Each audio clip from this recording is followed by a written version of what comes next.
Ciao, sono Francesco Giano. Questa storia parte da un abbandono. È il 1978. Giorgia Meloni ha un anno di vita e suo padre Franco va via di casa per andare a vivere alle Canarie. Lei va a trovarlo con la sorella di tanto in tanto. Andavamo lì una settimana, 2 settimane all'anno. Ma le cose non vanno bene. Lei si dirà ferita dal disinteresse del padre e a 11 anni, dopo un litigio, gli dà il ben servito. Quindi io gli ho detto: guarda, non ti voglio vedere mai più. È l'ultima volta che lo vede e dopo la morte del padre dirà di non avere provato nulla. Quando mio padre è morto io non sono riuscita a provare davvero qualcosa. Era proprio uno sconosciuto.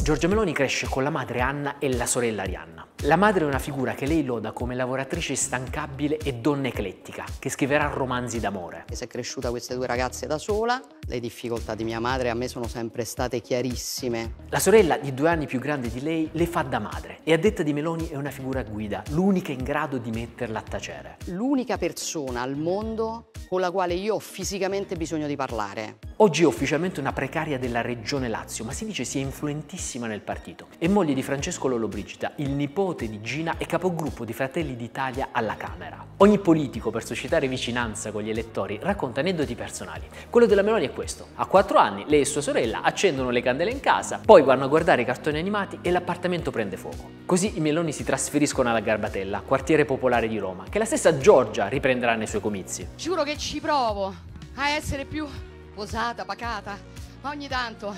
Poi sono dalla Garbatella, ragazzi, che dobbiamo? Da giovane si diploma in lingue, poi inizia a studiare scienze politiche. La sera lavora come cameriere e barman al Piper di Roma, dove serve il famoso cocktail Angelo Azzurro. Fa la babysitter del primo figlio di Fiorello e la venditrice di dischi a Porta Ticinese. È fissata con Tolkien, i draghi e la letteratura fantasy e si fa chiamare la draghetta di Andernet, forum, chat usato dai primi pionieri italiani. Usa il nickname Kiri, frequenta gruppi Google in cui si parla della Lazio e costruisce un sito sulla squadra. Pare infatti che prima di professarsi romanista sulle chat tifasse Lazio e scrivesse sempre Forza Lazio. La folgorazione politica ha 15 anni. È il 1992, l'Italia è in ginocchio, c'è Tangentopoli, il crollo dei partiti tradizionali e le bombe di mafia che uccidono Falcone e Borsellino. Giorgia Meloni entra in una sezione del Movimento Sociale Italiano e aderisce al Fronte della Gioventù, organizzazione giovanile di estrema destra. È a questi anni che risale il video in cui elogia Mussolini. Moi, je crois que Mussolini, c'était un bon politicien. Tout ce qu'il a fait pour l'Italie. L'ascesa è formidabile. Dopo lo scioglimento dell'MSI e la formazione di Alleanza Nazionale, Giorgia Meloni diventa responsabile di Azione Giovani, l'organizzazione giovanile di AN. A 28 anni viene eletta in Parlamento, a 31 diventa il ministro più giovane della storia d'Italia. Perché sì, nonostante sembri una figura giovane, Giorgia Meloni ha già avuto esperienze di governo. Come ministro della Gioventù nel governo Berlusconi dal 2008 al 2011.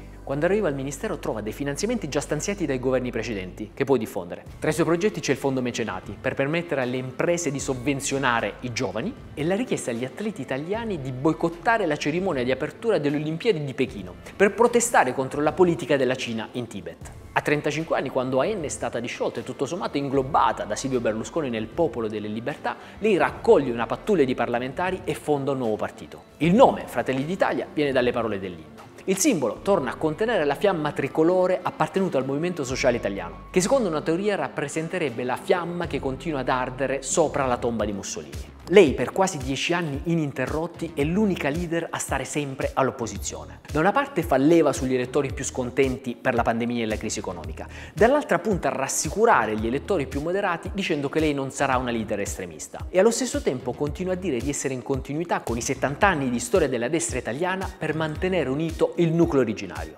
Giorgia Meloni non si professa fascista, dice di aver consegnato il fascismo alla storia da decenni. Ma è anche vero che il suo partito è quello più costellato da episodi di richiami al fascismo. Nel 2019 la sezione di Fratelli d'Italia di Acquasanta Terme organizza una cena per festeggiare l'anniversario della marcia su Roma con tanto di citazioni di Mussolini. Nel 2020 un coordinatore regionale di Fratelli d'Italia in Campania mette sui manifesti elettorali il motto fascista "Me ne frego". Lo stesso anno un consigliere friulano si veste da SS nazista. E nel 2021 Carlo Fidanza, capogruppo di Fratelli d'Italia al Parlamento europeo, viene filmato di nascosto mentre fa il saluto fascista e parla di contributi in nero da erogare al partito. Fidanza si è autosospeso dal partito, ma ancora oggi è parlamentare e nessuno in Fratelli d'Italia ne ha chiesto le dimissioni. Secondo Sofia Ventura, la visione di Giorgia Meloni ricalca gli stilemi del populismo, con la contrapposizione tra il bene, il popolo, e il male, l'élite. Il popolo corrisponde agli italiani comuni. L'élite invece è un multiforme universo di traditori del popolo. Mario Monti, definito espressione delle consorterie europee, Mario Draghi, definito cavallo di Troia dell'occupazione franco-tedesca in Italia, l'Europa con i suoi oscuri burocrati, massoni, George Soros, Laura Bigay, la teoria gender, in una parola il caos, contro cui lei è l'antidoto. Io sono Giorgia,